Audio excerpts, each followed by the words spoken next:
तो दोस्तों, मैं चंपकलाल जयंतीलाल गड़ा, मेरा सुपुत्र जेठालाल चंपकलाल गड़ा, अभी उसका धंधा गड़ा इलेक्ट्रॉनिक्स का कुछ खास चल नहीं रहा है कुछ दिनों से। तो वो सोच रहा है कि मैं फाइनेंस की लाइन में भर्ती हो जाऊं, इसलिए वो फाइनेंस का भी सीखने लगा है।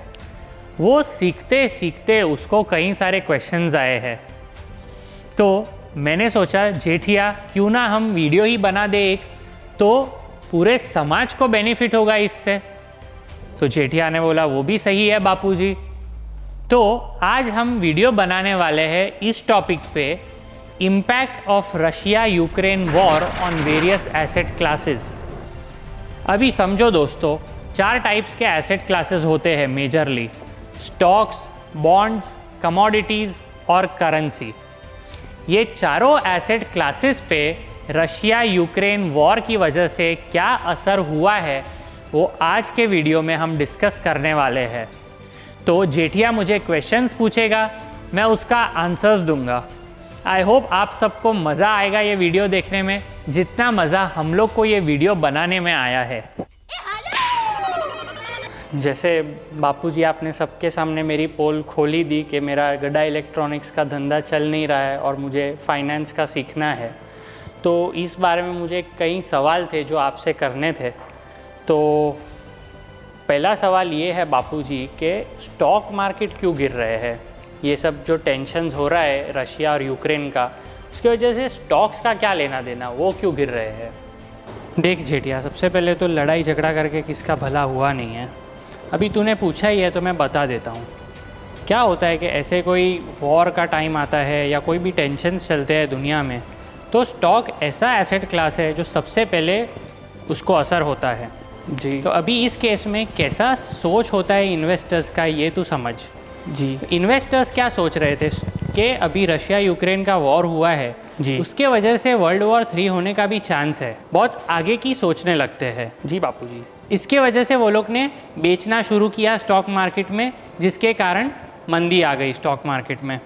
अभी मुझे एक बात बता, तू जब भी छोटा था, तू कभी किसी लड़की को डेट करना चालू किया, तभी पहले दिन से तो तू नहीं सोच रहा था कि मैं इसके साथ शादी करूँगा।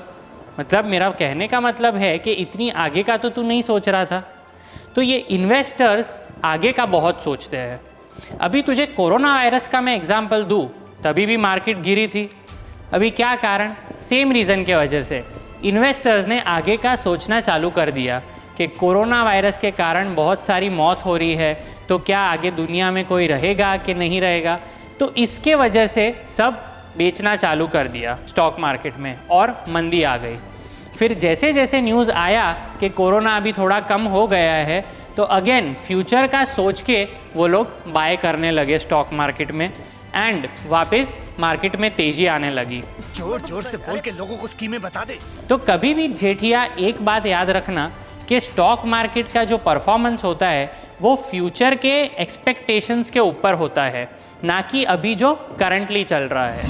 जैसे कि आप देख सकते हो, on 3rd March Nifty closed eight 16,498, on 4th March it closed eight 16,245 and on 7th March it had a drastic fall and it finally closed at 15,863। ये हो गया निफ्टी 50 का चार्ट, जो कि इंडिया का इंडेक्स है। अभी हम यूएस का इंडेक्स देखेंगे जो कि है Nasdaq.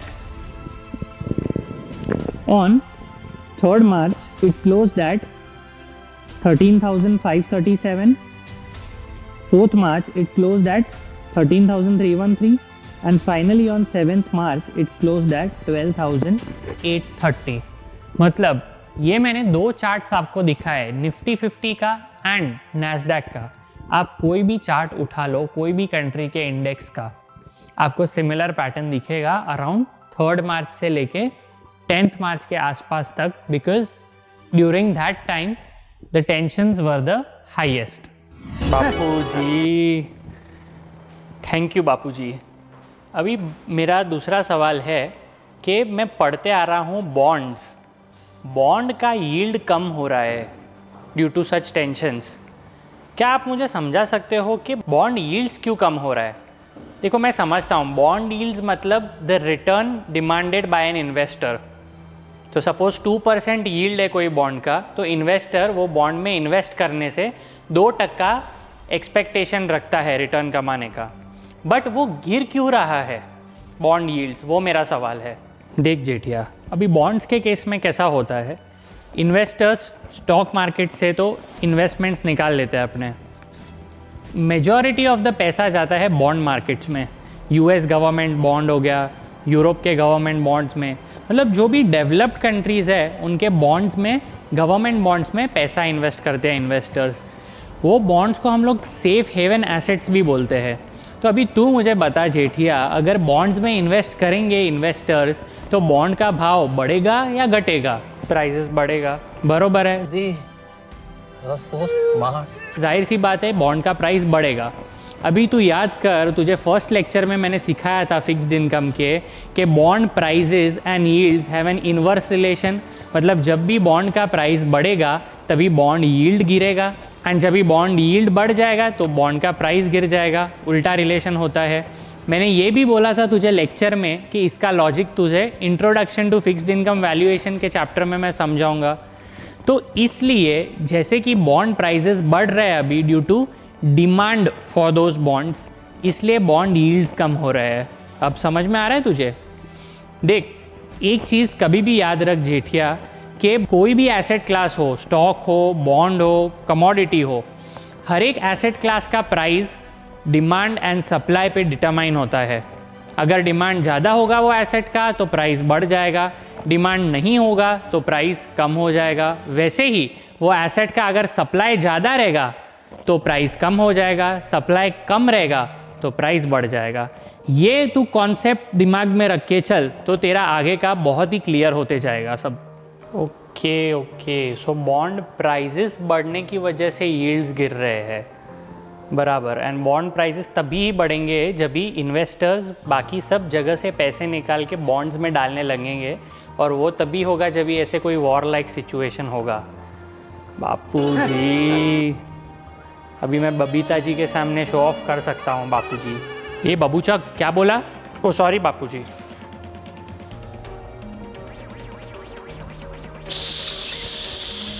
Now let us have a look at the US 10-year government bond yield chart.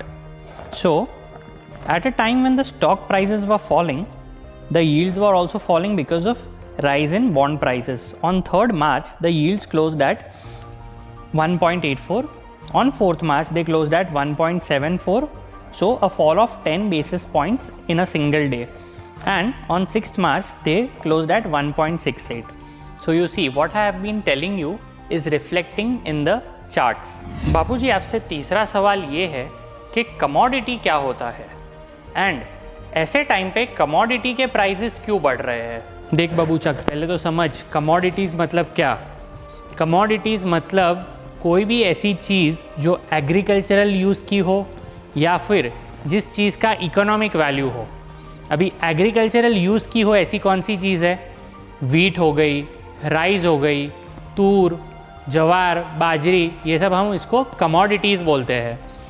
Any item of economic value जैसे गोल्ड हो गया, कॉपर हो गया, एल्यूमिनियम हो गया, स्टील हो गया, ये भी कमोडिटीज़ में क्लासीफाई होते हैं। ऑयल हो गया। तो इस केस में कमोडिटीज़ क्यों बढ़ रहे थे? जैसे कि मैंने तुझे अभी जस्ट समझाया था लास्ट क्वेश्चन का आंसर देते वक्त, कोई भी एसेट क्लास का प्राइस डिमांड और सप्लाई के बेसिस पे डिटरमाइन होता है। अभी ऑयल एज अ कमोडिटी की मैं बात करूँ जेठिया, तो क्या होता है, India imports about 85% of its oil requirements. मतलब हर 100 लीटर का जो तेल हम वापरते हैं एज अ कंट्री, 85 लीटर्स बाहर से मंगाते हैं हम। अभी इस सिनेरियो में जब भी रशिया यूक्रेन का टेंशन्स चल रहा था, काफ़ी सारे कंट्रीज़ ने रशिया पे सैंक्शंस लगाए थे और रशिया से ट्रेड करना बंद कर दिया था। तो रशिया एक बहुत ही बड़ा ऑयल सप्लायर है, उसके पास काफ़ी ज़्यादा ऑयल है उसके कंट्री में। तो इस केस में क्या होता है, because countries have stop trading with Russia, वो सप्लाई नहीं कर पाता है अपना तेल, और सप्लाई कम हो जाता है तो क्या हो जाता है, प्राइस बढ़ जाता है। इसलिए तेल का भाव बढ़ गया था ऐसे केस में। अभी मैं गोल्ड की बात करूँ तो gold also like bond is a safe haven asset. जब भी ऐसा कुछ टेंशन का माहौल रहता है तभी इन्वेस्टर्स गोल्ड में इन्वेस्ट करना चालू कर देते हैं, इसलिए गोल्ड का भी प्राइस बढ़ता जाता है। तो मैं कभी भी किसी भी एसेट क्लास की बात करूँ तो अभी तुझे समझ में आता रहेगा, ultimately it is all the question of demand and supply. किस फैक्टर से डिमांड सप्लाई अफेक्ट हो रहा है वो मैंने तुझे अभी जस्ट समझाया। Now let us look at the chart of Brent crude. On 3rd March it closed at $110.39 a barrel. So a barrel is typically 150 liters of oil. On 4th March it closed at $117.96 a barrel, and on 7th March it closed at $124.08 a barrel. So at a time when stocks were falling, bond yields were falling, the crude oil prices were rising because of the reasons I just explained. अब भाई खुद चल के आए गाड़ी में तो petrol का खर्चा क्या तेरा बाप देगा? हाँ? अभी मैं आपको एक फन फैक्ट बताने जा रहा हूँ। जैसे स्टॉक्स ट्रेड होते हैं वैसे बॉन्ड्स भी ट्रेड होते हैं, करेंसी भी ट्रेड होती है, कमोडिटीज़ भी ट्रेड होते हैं ना। अभी चाइना में एक ट्रेडर था, उसने निकल इज़ अ कमोडिटी, उसको शॉर्ट सेल किया था। अभी शॉर्ट सेल आदमी कभी करता है वो समझो, जब भी the expectation is that the assets price will go down, तभी आदमी शॉर्ट सेल करके रखता है to benefit from the position. So suppose मेरे पास कंपनी एक्स के शेयर्स नहीं हैं एंड मुझे लगता है कि वो भाव में गिर जाएंगे, तो क्या करता हूँ, सपोज अभी करंट मार्केट प्राइस चल रहा है 100 rupees of company x shares, मुझे लगता है कल उठ के 80 रुपये पे गिर जाएगा इसका भाव, तो मैं शॉर्ट सेल कर देता हूँ एंड जब भी नेक्स्ट दिन 80 रुपया समझो हो गया, तभी मैं स्क्वायर ऑफ कर लेता हूँ मेरा पोजीशन। सो जो भी डिफरेंस होता है ना वो मेरा प्रॉफिट होता है। So always remember one thing, short sale के पोजीशन को प्रॉफिट में लाने के लिए the assets price have to fall, ये याद रखना। अभी ये कमोडिटी ट्रेडर ने निकल शॉर्ट किया था, so let me ask you one thing, उसका प्रॉफिट कभी हुआ रहेगा जब प्राइस बढ़ेगा निकल का या प्राइस कम होगा? Pause the video and you guess. You guessed it right, price अगर निकल का कम होगा तभी ही उसको प्रॉफिट में होगा, बिकॉज एज आई सेड उसने शॉर्ट सेल किया था। अभी मजा देखना आप। ऑन 4th मार्च करीबन इधर उसने शॉर्ट किया था, 29,750 का प्राइस चल रहा था, and on 7th March 42,990, price almost doubled. उसको बिलियंस ऑफ डॉलर्स में लॉस हुआ बिकॉज उसके अगेंस्ट प्राइस मूवमेंट हुआ, कम होने के बदले प्राइस बढ़ गया। Now I don't know the reason उसने शॉर्ट क्यों किया रहेगा at a time when commodity prices were increasing, because of the reasons I just explain to you all, supply chain issues and Russia and Ukraine are major commodity suppliers. उसके वजह से commodity के prices तो बढ़ने ही थे। उसने अभी क्यों शॉर्ट किया, reasons best known to him. मेरे को इस बार रिक्स लेने का ही नहीं है, बिल्कुल रिक्स नहीं लेने का है। अभी फाइनल सवाल ये है बापूजी कि करेंसी पे क्या इम्पैक्ट आता है। अभी मैं जैसे कि आपको पता है गड़ा इलेक्ट्रॉनिक्स चलाता हूँ, मेरा काफ़ी सारा माल एक्सपोर्ट होता है। अभी मुझे फाइनेंस का तो इतना कुछ नॉलेज है नहीं, लेकिन लोग मुझे बोलते रहते हैं कि तुझे बड़ा फ़ायदा है, तू एक्सपोर्ट कर रहा है और ऐसे टाइम पे डॉलर का भाव बढ़ गया है। तो वो बापूजी समझाइए आप, डॉलर पे कैसे असर पड़ता है इस केस में। देख Jethiya, back to our basics, concept of demand and supply for any asset class price. अभी इस केस में ये समझने जैसा है कि डॉलर का डिमांड क्यों बढ़ रहा है। अभी मैंने बोला था कि स्टॉक मार्केट में लोग बेचने लगते हैं, ज़्यादा करके फॉरेन इन्वेस्टर्स है हमारे स्टॉक मार्केट में, तो वो जब भी अपने स्टॉक्स बेचते हैं तो वो लोग को इंडियन रुपीज़ मिलता है। वो इंडियन रुपीज़ वो लोग को डॉलर में कन्वर्ट करना रहता है अपने घर ले जाने के लिए। तो जब भी डॉलर में कन्वर्ट करेंगे मतलब डॉलर का डिमांड है, डॉलर का डिमांड है मतलब डॉलर का भाव बढ़ेगा। ये एक रीज़न हो गया। सेकंड रीज़न मैं तुझे बताऊं, 85% of India's oil requirements import के थ्रू होता है, तो ऑयल का भी भाव बढ़ा था। बीइंग अ कमोडिटी मैंने समझाया था क्यों, because of the supply chain problems. तो ऑयल का जो बिलिंग होता है, हम लोग जो अब्रॉड से ऑयल मंगाते हैं उसका भी बिल हम डॉलर में भरते हैं, तो उसके लिए भी हम लोग को ज़्यादा डॉलर लगेंगे ऑयल का बिल भरने के लिए। तो इसलिए इस कारण भी डॉलर ऊपर जा रहा है। तो अभी तू जब ही गड़ा इलेक्ट्रॉनिक्स से एक्सपोर्ट करता है विदेश कंट्री में टीवी, फ्रिज, एसी, तो सपोज़ तू $1000 का बिल बनाता है तेरे वो पार्टी के लिए, तो अभी समझ ले कि 75 रुपीज़ चल रहा है डॉलर का भाव, तो तुझे $1000 इंटू 75,000 रुपीज़ मिल जाएंगे। अभी रशिया यूक्रेन के प्रॉब्लम के वजह से 75 से 77 सपोज चला गया डॉलर, तो तू तो तेरे पार्टी को $1000 का ही बिलिंग करेगा, बट जब भी वो $1000 तू रुपीज़ में एक्सचेंज करने जाएगा तो $1000 इंटू 77 तुझे 77,000 रुपीज़ मिलेंगे। इसलिए एक्सपोर्टर को कभी भी बेनिफिट होता है जब भी डॉलर का भाव बढ़ता है, एंड तू एक्सपोर्ट करता है, इसलिए सब लोग तुझे बोलते हैं कि तेरा एक बहुत ही अच्छा टाइम है अभी। भाई पैसा हो तो क्या कुछ नहीं हो सकता। Now let us look at the price chart of US dollar. On 3rd March, it had made a high of 76.02. On 4th March, it closed at 76.41, and on 7th March, it closed at 76.96. The reason I just explained to you all why.